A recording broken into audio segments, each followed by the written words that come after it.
Sebab saya tak ada buat lain.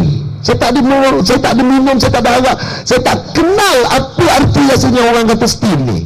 Sebab dengan awak duduk dekat asrama ni, saya percaya keadaan begitu. Dan ada yang mak bapaknya berdoa daripada rumah, doa dekat Felda, doa dekat rumah, kat kampung-kampung mana, doa, ya Allah ya Tuhanku, anakku biarlah dia selamat, biarlah dia apa. Tapi anak dekat sini, ampun maaf saya cakap, langsung tak ada nilai budi, langsung tak ada nilai budaya sebagai seorang Islam.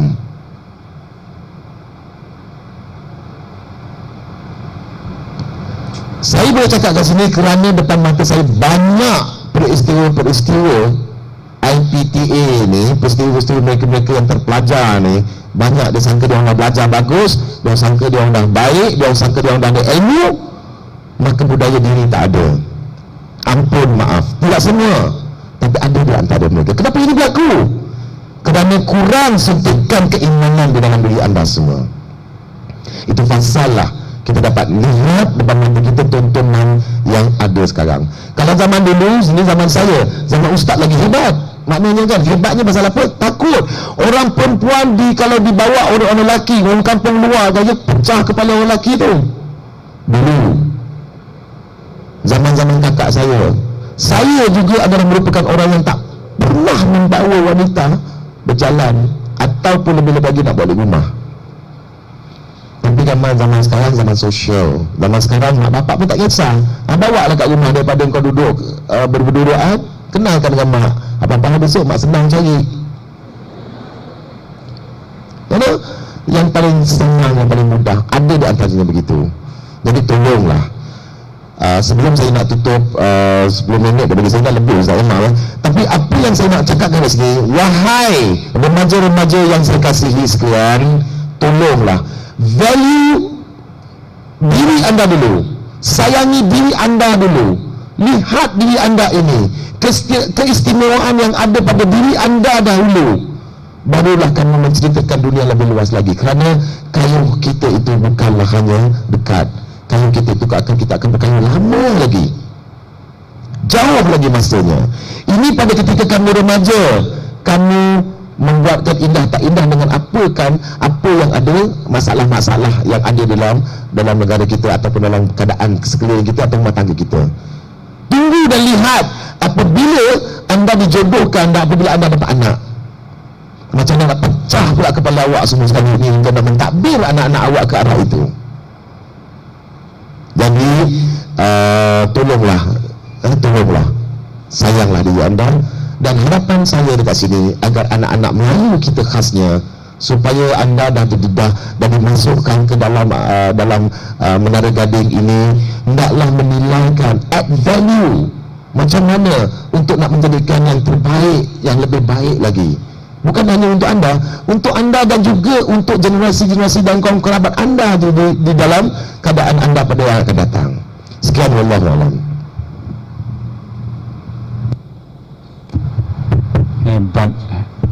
Hebat dan jelas ya, bagaimana harapan seorang bapa ya.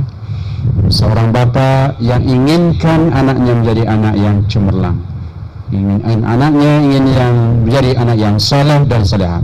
Sebab itu kalau kita lihat ya saudara-saudari, dalam Al-Quran ada satu ayat yang selalu mak bapak kita doa. Apa doa itu? Rabbana hablana min azwajina wa zurriyatina qurrata a'yunin waj'alna lil muttaqina imama. Ini doa dalam Quran yang selalu mak bapak saya, mak bapak Nis, mak bapak Ustaz Masidi doakan. Rabbana hablana min azwajina, Tuhan kami kurniakanlah kepada kami istri-istri, wa zurriyatina, zuriat kami, anak-anak kami, qurrata ayunin, yang sejuk mata memandang, yang sedap beritanya didengar, yang seronok pakaiannya dipakai, yang tinggi nilai dan akhlaknya, yang menjaga martabat dan marwah orang tua. Waja'alna lil muttaqina imama, dan jadikanlah kami dan mereka sebagai ikutan yang baik. Kalau kita melihat pada Al-Quran, dalam ayat ini jelas menggambarkan bagaimanakah Islam telah pun meletakkan di awal permulaan para remaja-remaja khususnya kaedah mencari jodoh, ya, bukan mencari cinta. Mencari cinta pula dalam TV8, ya. Macam Ustaz cari cinta TV8, ya. Rasulullah SAW mengatakan dalam hadisnya, ya, ya ma'syaras sabab, wahai remaja-remaja, remaji-remaji, man istata'a minkumul ba'ata falyatazawwaj. Siapa-siapa di antara kamu yang telah berkemampuan untuk bernikah, berkahwin, falyatazawwaj, hendaklah anda semua berkahwin. Fa innahu aghaddu lil basari wa ahsanu lil farji. Kerana perkahwinan itu ialah membentuk satu nilai peradaban yang tinggi tentang peranan mata. Peranan mata ni cukup tinggi nilainya. Kalau mata itu diarah, ditarbiyah, dididik ke arah melihat keindahan-keindahan yang Allah suruh memandang. Betul, ya, pandang perempuan yang indah itu artinya satu ibadah. Kalau pandang akan ibunya, memandang wajah mak bapak merupakan ibadah. Memandang guru-guru yang bertakwa kepada Allah SWT merupakan ibadah. Melihat Kaabah sudah merupakan ibadah. Melihat rumah Allah, masjid, pusat Islam merupakan ibadah. Melihat Al-Quran merupakan ibadah. Tapi melihat FA, Malaysia Idola, mencari cinta, bagaimana?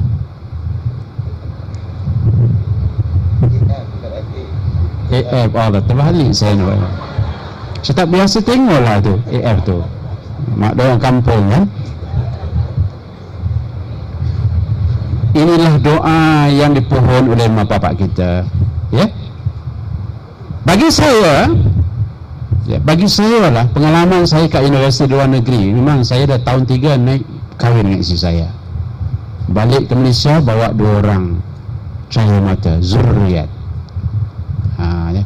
Bagi saya artinya sampai masa dah, ya, pelajar-pelajar universiti, ya, jangan merasa ragu-ragu, jangan merasa takut-takut. Kalau sudah ada keupayaan untuk anda berumah tangga, berumah tangga.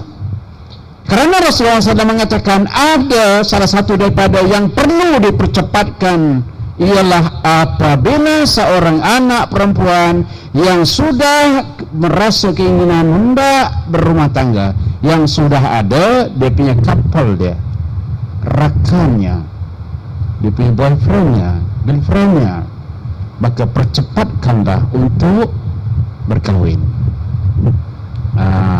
Ya, tak masalah. Saya rasa kalau anda yang ingin berumah tangga, pusat pemikiran dan kepahaman Islam insya-Allah boleh bantu, insya-Allah. Saya Kamariah boleh koordinat ada kursus perkahwinan, upgradekan dengan majlis perkahwinan. Akan datang kita buat Ustazah, artinya kerohanian majlis perkahwinan. Kita bantu student-student kita. InsyaAllah bila anda telah boleh melangsungkan perkahwinan, barulah timbul mawaddah warahmah. Yustaskunu ilaiha mawaddah warahmah. Dijadikan manusia itu berpasang-pasangan untuk duduk dalam institusi keluarga dengan perasaan mawaddah warahmah, kasih dan sayang. Ini hebatnya orang rumah tangga ni. Itu dudukkan, ya. Okey.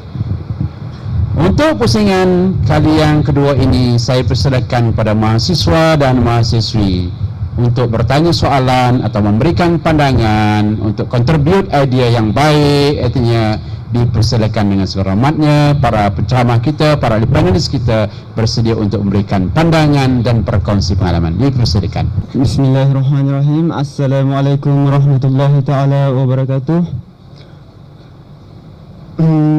Soalan saya, pada masa ini kita dapati remaja sangat sukar untuk dilarikan atau terpisah daripada hiburan. Ia sering dikaitkan dengan hiburan, budaya hedonisme. Okey, saya melihat bahawa hiburan salah satu medium yang terbaik untuk membentuk remaja itu sendiri. So, pada masa sekarang kita lihat hiburan seolah-olah jauh daripada landasan yang sebenar. Dia lebih banyak kepada hanya menghibur, tidak kepada menghibur di samping mendidik remaja itu sendiri. So, sebagai remaja, saya ingin tahu bagaimana remaja sendiri menyikapi keadaan yang ada begini dan bagaimana ciri-ciri hiburan yang sebenar menurut Islam. Sekian, terima kasih.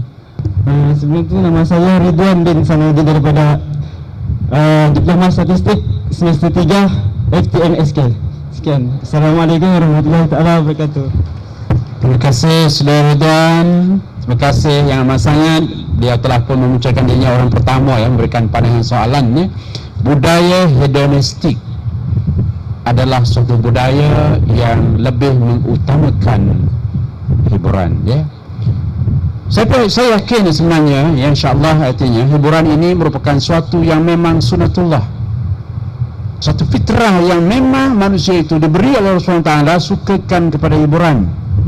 Ya, Rasulullah SAW sendiri artinya pernah berhibur dengan memanggil akan gondiknya, ya, gondiknya dengan Aisyah di situ berhibur. Gondik dibenarkan, ya, tapi bukan gondik sekarang. Penguntur rumah bayar sekarang, ya, kalau tak betul-betul, ya.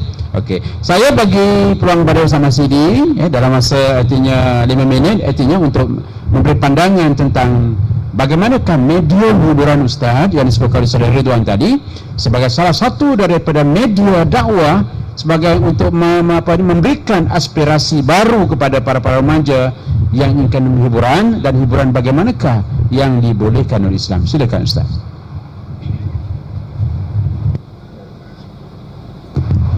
Semua pada pelajar tentang hiburan, ya. Hiburan ni satu benda yang baik untuk diri kita. Semua manusia perlu hibur. Kalau dia tak berhibur, dia banyak termenung dan banyak menangis. Jadi kalau dia ada berhibur, dia boleh membawa dia kepada dunia fantasi, boleh membawa dunia kepada suatu khayalan. Sama ada khayalan itu khayalan berbentuk cinta kepada kekasihnya, ataupun bentuk kecintaan kepada alam. Kalau lagu-lagu itu memuji alam, maka kecintaan kepada alam. Kalau lagu-lagu itu memuji kepada kecintaan kepada yang menciptanya, yang Tuhannya, keagungan kerajaan Tuhannya, maka dia akan jadi khayalannya kepada kecintaan kepada Tuhannya. Jadi kalau lagu itu memuji kepada kecintaan, ya, kepada benda-benda yang lara atau benda-benda yang lalai, maka dia akan jadi kecintaanlah kepada benda-benda yang lalai yang diimaginkan itu. Jadi sebab itu mereka lagu untuk membawa kepada hiburan, mereka mengikut objektif dia. Dia tak akan reka lagu saja-saja, dia mesti reka mengikut objektif dia. Kalau dia nak bawa penonton ni supaya jadi syok, jadi boleh menari, terlonjak, terlolong, terpekik, dia akan bawa lagu yang sesuai dengan lagu. Sebab tu lagu nasyid sekarang ni pun dah lain dah. Wah, sini contohnya kan, dia ada rock dia tu, dia ada rentak dia tu. Jadi sebab itu kalau kita tengok lagu-lagu, saya dulu masa zaman remaja saya cukup sensitif dengan lagu-lagu ni. Bukan sensitif macam mana, saya dengar, saya nak menyanyi juga. Sebab dulu saya cukup minat lagu Ellie Cats. Tahu macam mana aku minat David Alamugan tak? Sebab dia punya lagu dulu dia main emosi cinta remaja. Emosi cinta remaja, dia punya lagu dia sentimental. Jadi masa tu saya cukup minat. Dan sesekali saya minat juga lagu blues gang, lagu itu. Jadi kalau kita tengok remaja je ni, dia tak boleh pisah dengan lagu. Memang dia nak dengar, pasang Walkman nak dengar lagu, pasang tengah study pun dengar lagu lagi. Tangan menulis, mata membaca, tapi lagu dengar lagi kat Walkman. Tapi tak mana satu yang masuk tak tahu. Dia tak faham. Tapi itulah keadaan dia. Ya, jadi sebab itulah stesen-stesen RTM, FM stereo, ya, stesen-stesen hiburan mendapat tempat yang begitu hebat, mendapat promosi yang begitu hebat. Lebih-lebih lagi lah lagu-lagu itu dia membawa kepada mesej yang sesuai dengan jiwa remaja, iaitu mesej cinta kepada kekasihnya.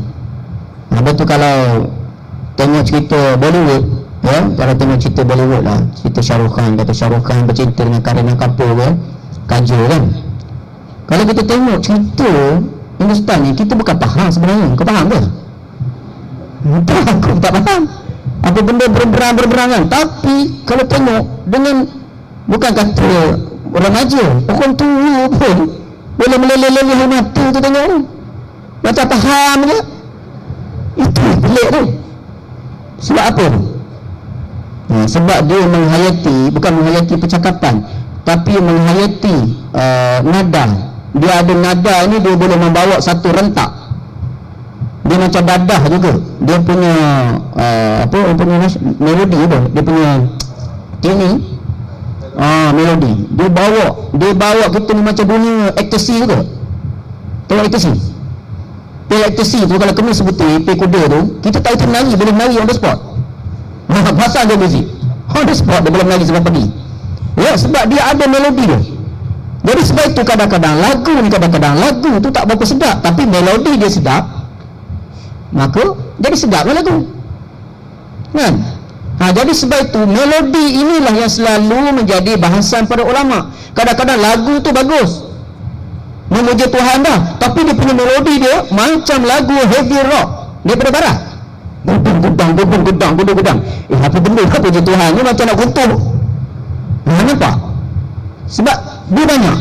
Ada yang lagu tu lagu teruk, ya, tetapi kerana dia punya nada dia dengan lembut, dengan dia benda ni tuan-tuan, muslim-muslimat sekalian, pelajar-pelajar sekalian, dia macam dakwah juga.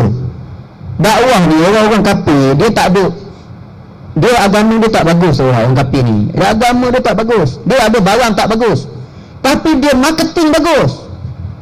Tengok cara dia berdakwah, cukup smart. Dia boleh turun, dia boleh pergi tanya apa khabar, ya, dah makan belum, orang susah dia bantu, birthday kamu bila, sampai-sampai birthday tengah-tengah present dah sampai dah, dia cukup ambil berat. Sebab tu saya sendiri menangani remaja Melayu ni, budak-budak pelajar universiti yang murtad, bukan kata bercinta sampai keluar anak luar nikah, yang murtad, ikut Hindu, ikut Kristian, sampai bunting, dah berzina dengan kafir, murtad lagi. Kadang-kadang bila kita tengok, pasal apa jadi macam ni? Takkan dia tak ada pendidikan? Saya ambil contoh mudah, Aisyah Bukhari. Aisyah Bukhari bukan jalan-jalan, Pak Senawi. Oh, Pak Senawi tahu tu, ngaji di Johor tu. Oh, Johor tak? Ya? Oh, Johor, Pontian. Pak Senawi mana jadi ustazah sementara, tapi jadi macam mana? 3 bulan je kerja kat Citibank, 3 bulan je. Dia punya supervisor dia tackle, naikkan gaji, ambil berat, ajak makan, ajak itu, ajak ni, dia tackle. Cukup smart. Itu yang menyebabkan kawan ni tak pernah dibelai begitu. Sebab remaja kena faham, bila mana saja kamu dah balik, kamu dah mula duduk hostel, kamu dah masuk umur dah balik, ya, dosa pahala adalah tanggungjawab kamu dah. Ketika itu mak ayah tak akan dodoi lagi kamu sebagaimana dodoi masa kecil, sebab mak ayah dah dapat adik-adik baru. Faham tak? Takkan nak dodoi lagi, kamu dah kat long, dah jadi abang long. Tapi jiwa remaja dia akan berontak. Tengok dia kata manja kepada adik bongsu pula. Mak tak sayang kat aku. Dia timbul dah, dia lebih manja kepada adik. Dia begitu. Padahal kita dah masuk remaja, sepatutnya adik-adik yang masih kecil perlu diberi keutamaan. Jadi sebab itu mak bapak dia bagi tumpuan sehingga kamu masuk sekolah. Tapi bila dah masuk sekolah, dah duduk hostel semua, kamu dah ada kawan-kawan, dah ada cikgu, dah ada pensyarah yang jaga. Ketika tu dunia berdikari, dunia remaja menuju ke arah berdikari tanpa mak bapak. Kamu menentukan hala tuju kamu. Kamu yang bawa mesej ini. Walaupun kamu lahir daripada kain putih, tetapi pada waktu ini kamu mencelupnya. Sama ada kamu nak ubah, kamu nak jadi warna hitam ke, warna merah ke, warna kuning ke, warna apa ke, kamu yang akan celup. Ya, guru-guru cuma beri panduan, beri ilmu, beri bimbingan, tetapi kamu sendiri yang bawa diri kamu. Jadi sebab itu bila kita tengok remaja begini, dia mudah terjebak. Dia mudah terjebak. Jadi sebab itu kalau kita tengok dunia hiburan ini pun macam tu juga. Dunia hiburan ni dia macam berdakwah juga.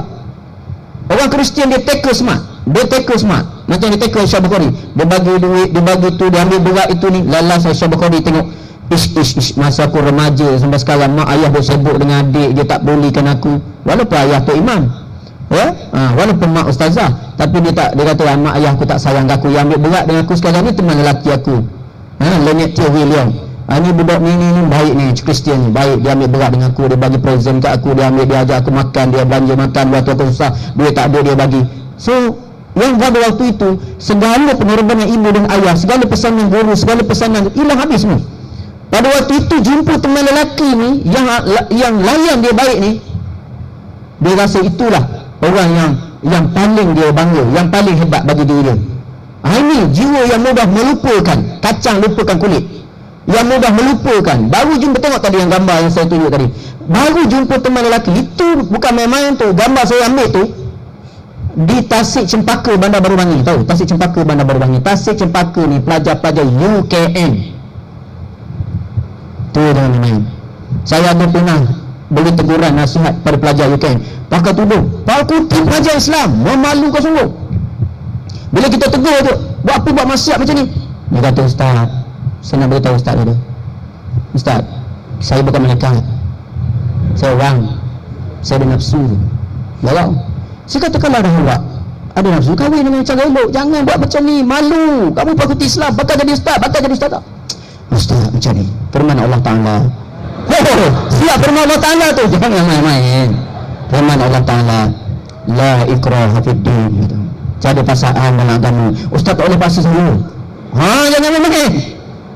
Jangan main-main. Remaja ini, remaja. Jangan main-main. Saya baru ni pergi Bukit Bintang, masuk. Ini cerita live ni. Saya terpaksa cerita sikit tentang operasi Bukit Bintang. Bila masuk je, tengok remaja tengah peluk. Budak Bosnia peluk ni, budak lelaki tu pakai rantai sini, pakai anting-anting sini. Jadi kita pun tegur, mengapa buat macam ni?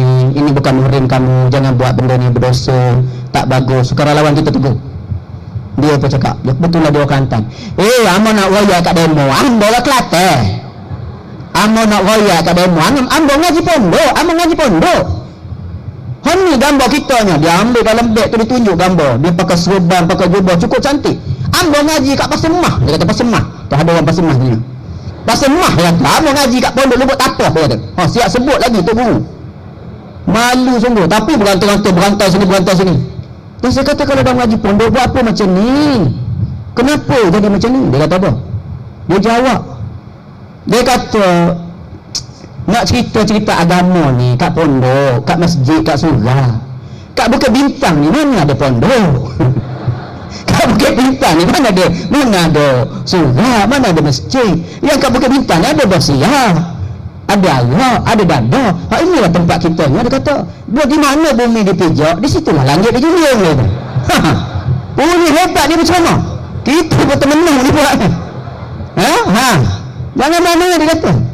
Nak cerita agama ni, maknanya ajaran yang lebih sesat daripada ajaran yang sesat-sesat yang ada sekarang ni, iaitu ajaran yang Tuhan tu ada kat surau, Tuhan tu ada kat pondok, Tuhan tu ada kat masjid, Tuhan tu ada dekat kelas mengaji dia.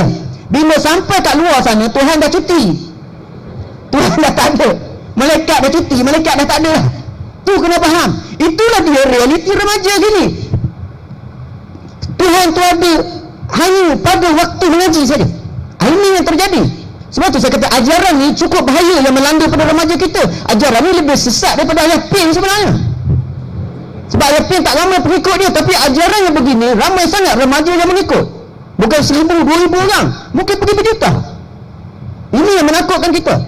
Jadi sebab itu saya kata tadi, bab muzik tu tadi dia membawa kepada banyak makna. Kalau muzik yang memuji, saya dulu masa sekolah saya jadi juara nasyid. Ya, saya juara nasyid. Saya cukup minat dengan lagu-lagu nasyid. Ya. Dan bila kita menghayati lagu nasyid ni rupanya semua indah. Sebab apa? Sebab bila kita baca Quran, kita baca tafsir, kita tengok betapa sedapnya bila kita alun dengan makhraj yang baik, ya, bacaan yang baik. Lepas tu kita tengok pula tafsir kebesaran Allah Ta'ala. Lepas tu kita tune pula dengan nasyid.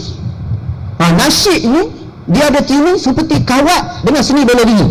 Seni bela diri macam tu, kawat macam tu juga. Kawat prak prak prak kawat kan. Seni bela diri macam tu juga, prak prak prak tempur. Nasyid macam tu juga, dia ada tune dia. Dan baca Quran macam tu juga, dia ada tune dia. Jadi dia ada persamaan yang membentuk kita bertambah cinta kepada Allah, bertambah kasih kepada Allah, bertambah sayang kepada ibu dan ayah. Nasyid, lagu-lagu yang mendidik jiwa, yang membentuk jiwa. Tetapi lagu-lagu yang banyak ditiru oleh arti-arti kita pada hari ini adalah lagu-lagu daripada barat. Atas nama moden, kita ambil lagu Britney Spears. Sebab itu tuan-tuan, kita boleh banding. Kalau tiket Siti Nurhaliza buat konsert, ada 400 nak masuk, 400 ringgit. Ada 400 ringgit nak masuk tiket. Tak ada tuan-tuan. Kita arti-arti ni lokal punya, low class, arti tanah air, ya. Tetapi kalau Ustazah Mariah Carey datang, Ustazah Mariah Carey kenal tak? Dia punya pakaian dia punya cukup mengancam, ya. Bila dia buat persembahan lah dekat negara kita, berapa ribu orang datang. Semasuk penyanyi Siti Nurhaliza sendiri pun pergi tengok sekali. Tiket 380 habis sebulan dah booking habis dah. Sebab kita sendiri, termasuk artis-artis kita sendiri, termasuk penganjur-penganjur kita sendiri memuja sangat orang barat. Jadi bila budaya barat masuk kepada kita, merosakkan anak-anak kita, kita salah pula remaja kita. Semua tak betul. Kerana itu berpunca daripada diri kita. Kita membawa, kalau bawa aliran Islam, bawa cara lagu-lagu Islam, alhamdulillah, saya rasa itu satu benda yang baik untuk membentuk dakwah kita. Sebab peringkat remaja dia meniru kepada orang dewasa, meniru kepada orang tua. Wallahu. Terima kasih Ustaz Marsidi. Demikianlah jawapan yang diberikan atas soalan saudara Ridwan, ya. Rasanya tak adil kalau saya tak pergi pada saudara Nes, ya, seorang yang berkarya, yang juga berpengalaman di bidang-bidang menjadi penyanyi, ya. Saya persilakan saudara Nes. Baik, terima kasih Ustaz. Dan juga terima kasih kepada saudara Rizwan. Rizwan, cara kamu bertanya tadi tu kamu orang Sabah, ya? Dah? Nah. Okey. Baik, dialog dia tu memang saya kenal sekali. Baik, tentang nyanyian lagu yang mana ke arah tuju tadi, ya? Arah tuju lagu tadi, ya? Dia tanya kan, ke mana arah tujunya, macam mana, ya? Betul tak soalannya tadi? Betul tak? Sebenarnya saya dah cakap daripada awal tadi, ya, itu sebab Allah Ta'ala jadikan syaitan dan juga jadikan malaikat. Itu sebab ada teh tarik dan ada arak. Tepuk dada, tanya selera. Kalau awak rasa arak tu lebih menarik untuk menjadikan awak punya lebih sedap dan seronoknya, maknanya awak tidak ada iman. Awak tak cukup kekuatan kat situ kerana dipengaruhi oleh syaitan yang menyebabkan kamu sanggup menunggu arak. Begitu juga dengan lagu-lagu. Contohnya macam lagu saya. Pada peringkat remaja saya dulu, saya ni pada peringkat remaja saya dulu, saya masuk dalam marhaban, Ustaz. As-salatu ala nabi wassalamu ala rasul Asy-Syafi'ul Abtahi wa Muhammad Rabbi. Lepas tu geng-geng lain semua ikut. Hari raya semua orang semua marhaban. Peringkat awalnya. Ini cerita benar. Kemudiannya, apabila tiba mohon kahwin, saya dijemput. Dia cuci pinggang kat dapur, kat belakang, tolong penanggah. Tuan-tuan perempuan, silakan kita jemput lah, minta ni permintaan orang dapur. Minta nice. Siapa? Oh, tak nak. Lepas tu nyanyi lah juga. Masa tu lagu apa tau? Siapa bilang gadis Melayu tak menawan? Kita memuji gadis Melayu memang menawan apa? Kan? Apabila saya ada lagu album saya sendiri, maka di sinilah saya meletakkan credibility saya untuk nak hala tujukan lagu-lagu saya. Kalau you check dan kalau you perhati dan you dengarkan lagu-lagu saya, antaranya, Ustaz maaf saya nyanyi sikit, tak boleh Ustaz? Gigil menggigil aku, ku dengar suara kebesaran, terbangun dari tidurku, suara azan berkumandang. Lagu tu lagu rock tuan-tuan, tapi seni katanya ialah menjurus ke arah kebesaran Allah. Salahkah saya menyanyi?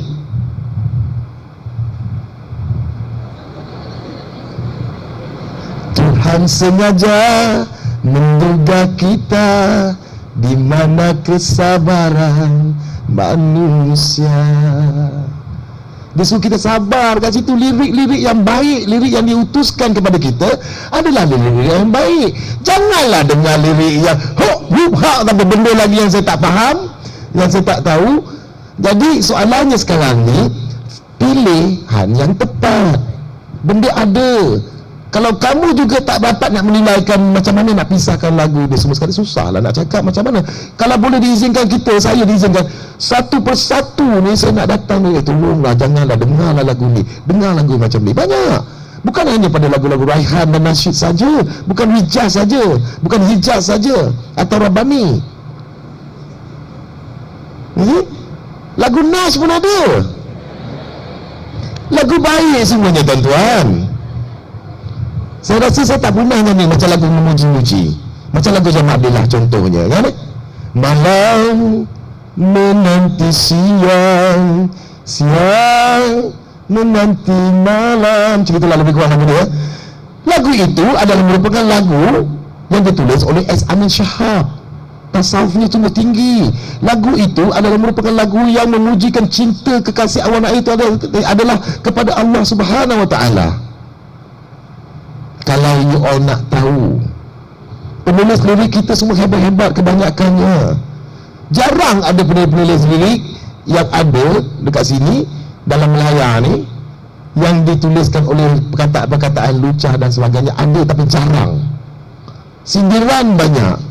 Tetapi kalau kamu dengar lagu-lagu daripada album-album barat, banyak lagu-lagu yang mengarahkan kita. Kerana memang macam-macam ustaz cakap kita tadi, penerapan Yahudi ini dia masuk bukan hanya daripada cara terang-terangan, cara senyap, cara pergi, cara lagu, cara hantar pakaiannya, cara pergi hantar macam-macam cara. Ini semuanya adalah anasir-anasir Yahudi yang memang dah termaktub di dalam Al-Quranul Karim.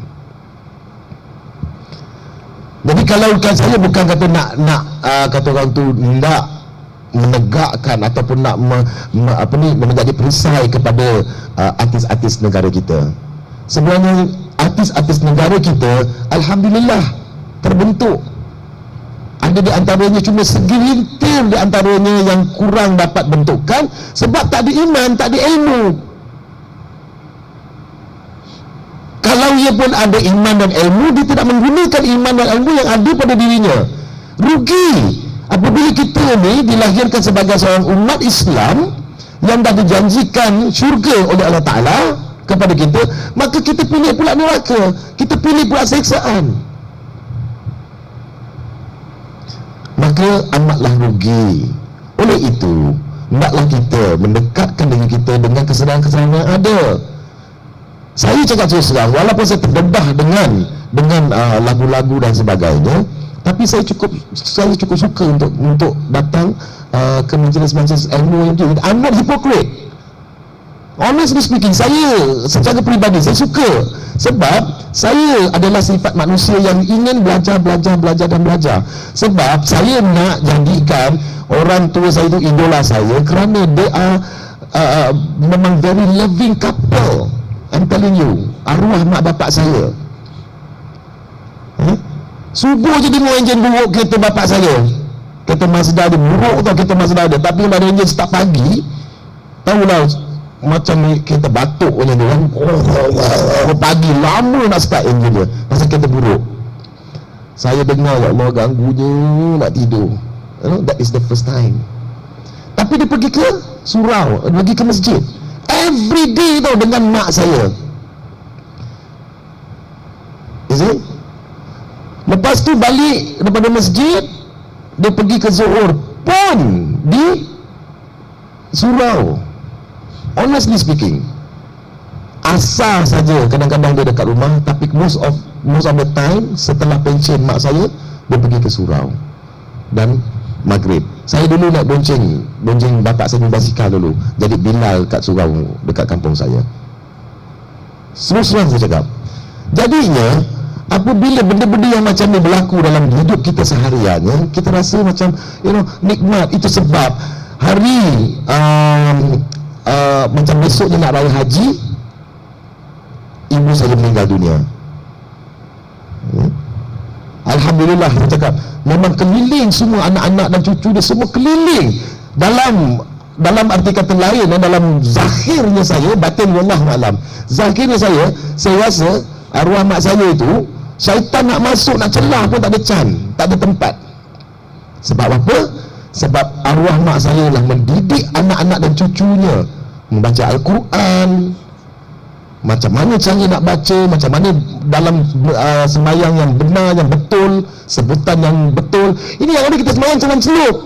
Dah lah kita buang sembahyang, lepas tu sembahyang nak tengok orang, kadang-kadangnya aku ni sembahyang, lepas tu sembahyang baca Fatihah pun tak betul, makhraj huruf pun tak nak belajar.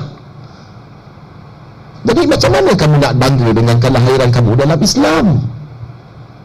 Setelah kematian mak saya seminggu selepas itu kematian ayah saya pula. Selepas belum habis lagi sedih mak saya, ayah saya dah sambut kematiannya. Kemudian ni belum habis sedih lagi, dua-dua hamba Allah ini meninggal seorang lagi anak saudara saya, anak akak saya. Can you imagine? Jadi di sinilah penghargaan maruah dan diri kita sebagai anak Islam.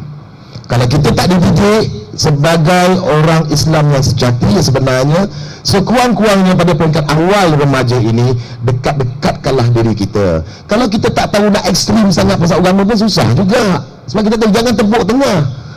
You have to learn from the starting, from the beginning. Alif, ba, ta dulu, terus janganlah ambil ya terus. Itu yang masalah tu kan? Jadi akan jadi masalah. Kita mengenali Islam itu lebih awal lagi daripada remaja lah. Apabila umur dah macam saya yang dah nak pencen ni, barulah kita cari pula pahala-pahala sunat dan sebagainya, belajar lagi. Barulah kita tahu, nikmat dia ini, ini, itu. Baru banyak dia. Tapi peringkat awal ni, just go and belajar Al-Quran tu, maknanya kan. Jadikan diri kita. Pernah tak kamu yang ada dekat dalam dewan ni, dalam majlis ilmu ini, yang dah khatam Quran semua? Mungkin ada, dan mungkin di antara saya very yakin ada di antara yang kamu di sini yang belum lagi khatam Quran. Jadi adakah kamu bangga dengan kelahiran kamu sebagai seorang Islam? Kenapa kita nak mempertikaikan, ini remaja, ini ada, itu ada, ini ada dan sebagainya. Lagu susah kita nak masuk macam ni, remaja memang nak dengar lagu. Memanglah juga dengar lagu. Dengar lagu yang macam saya cakap tadi. Banyak. Kalau malu nak dengar lagu nasyid, kadang-kadang kita ni macam orang nasyid, macam belia sangat ke apa, dengar lagu rock. Lagu rock yang mengusulkan lirik-lirik yang baik. Ada banyak. There are so many lagu-lagu yang menjurus ke arah keamanan, ke arah kebaikan, ke arah yang kesejahteraan. Kita bersyukur kerana dalam keadaan negara kita yang aman ini, kita masih lagi mampu, kita masih lagi ada masa untuk nak membentuk keyakinan diri kita. Kita masih lagi ada ruang untuk kita nak membela diri dan anak-anak kita. Kita masih lagi ada ustaz yang sanggup, NGO yang sanggup ke depan untuk memberi penerangan yang mana baik dan yang mana buruk. Bagaimana pula yang berlaku di negara Arab, di negara Iraq, dah tak sempat nak minta baik ini, dah tak sempat nak ajar kebaikan. Pasal every now and then, every time, every saat semua nak perang, nak jaga nyawa.